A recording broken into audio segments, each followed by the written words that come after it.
Time to talk some Notre Dame football here at Mark Rogers TV, the voice of college football. If you love what we do, please like, comment, share the videos, and subscribe. We got John Kennedy on the line from Always Irish to talk up Fighting Irish. John, how you doing tonight? I'm doing fantastic. I appreciate the invite, although I do want to add, I did hear your previous guest. He was not too thrilled that there was going to be a Notre Dame discussion forthcoming, so I hate to disappoint him. I understand that there's a rumor that there has been maybe just a little disdain between Miami and Notre Dame in the past. I don't know if it warrants any kind of documentary or anything like that, but I know that there's been a few words between the fan bases.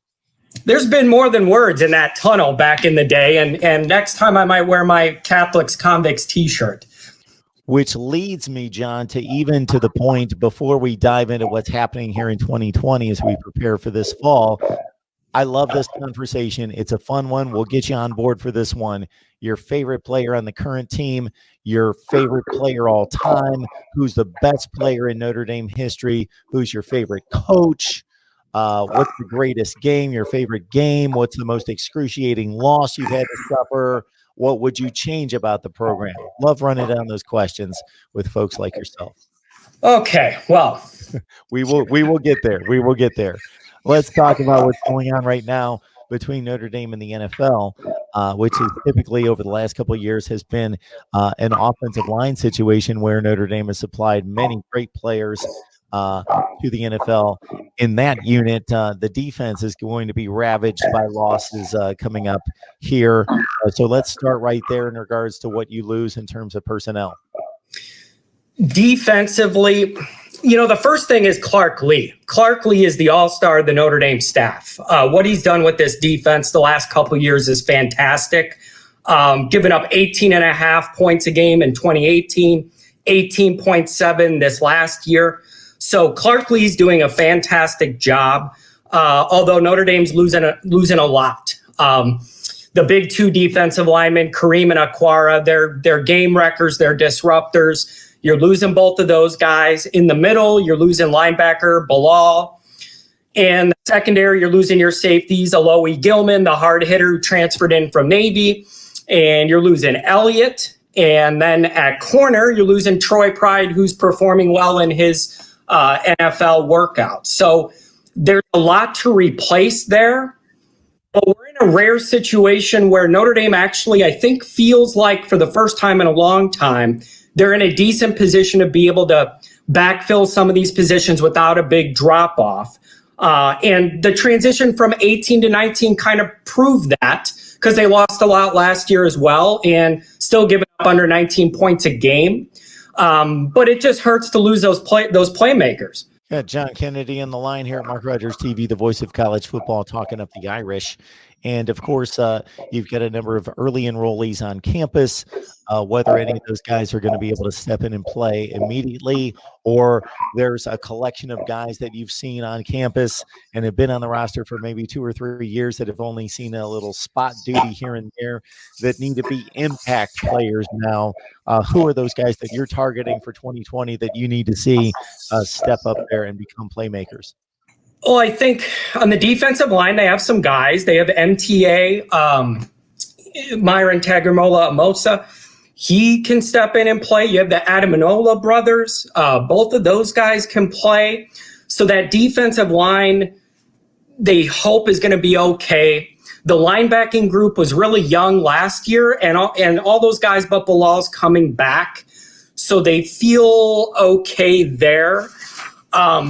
The secondary is going to be a little bit of an issue. You have Kyle Hamilton, who's an NFL guy, going to be a 3-year, then NFL safety.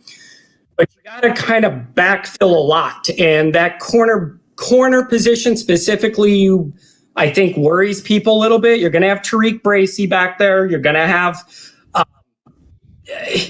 it's just a little rough. That's anxiety provoking. But defensive line, they feel like they have some guys who are going to be able to step up. They've been able to stop the run the last couple of years, and they expect that to continue. The belief in Clark Lee is what keeps me from being extremely nervous. He's the one guy I feel like I could trust on this staff to figure it out. All right, I'm going to pull off an edit right there just because I wanted to. I usually don't do this, John, so I'm a little bit more professional than this typically, but I'm a little off my game tonight. Da, da, da, da, da, da.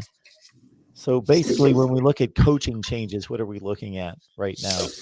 Well, the biggest change and the most controversial is Tommy Rees being promoted to offensive coordinator. Yeah, okay. And that is something the fan base is mixed on, given his history of being a recruit from Brian Kelly, a Brian Kelly quarterback, now coach.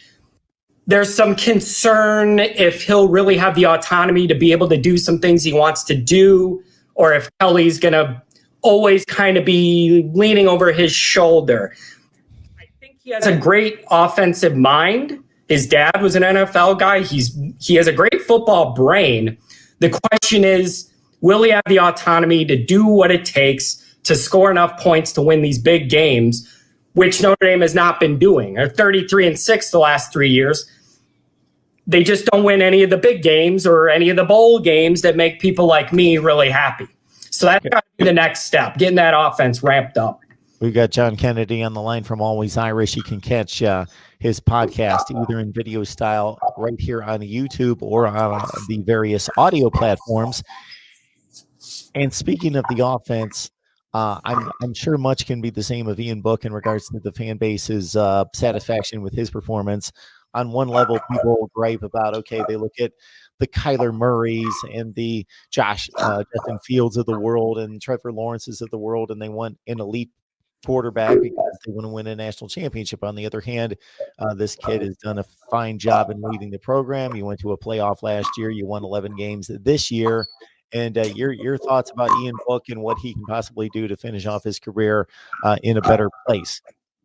Much like the Tommy Rees promotion, the Ian Book quarterback discussion is also something that causes division.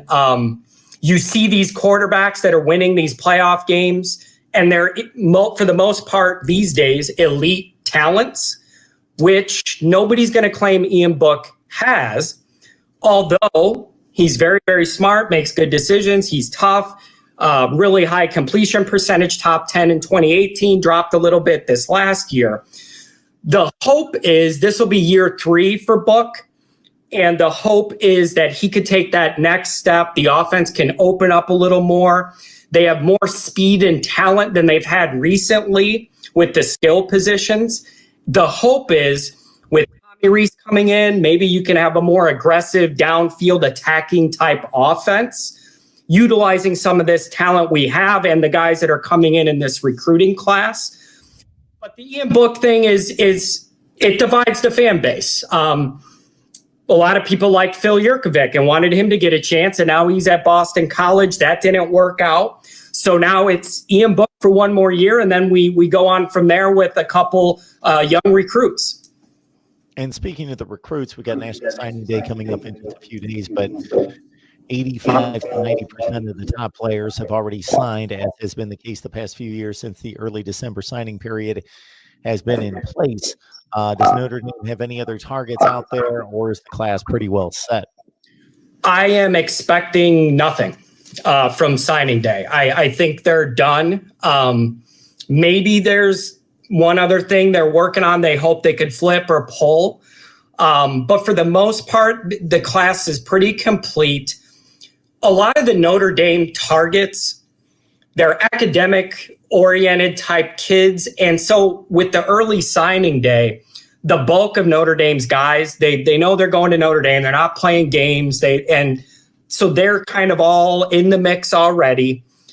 I honestly don't expect anything on signing day. And that's a little bit of a frustration. You know, we're always up there in recruiting rankings 7, 8, 9, and you're feeling pretty good. And then signing day hits, the table hat flippers hit, and before you know it, Notre Dame drops down a little bit. And so I don't expect anything. I think they're happy with this class.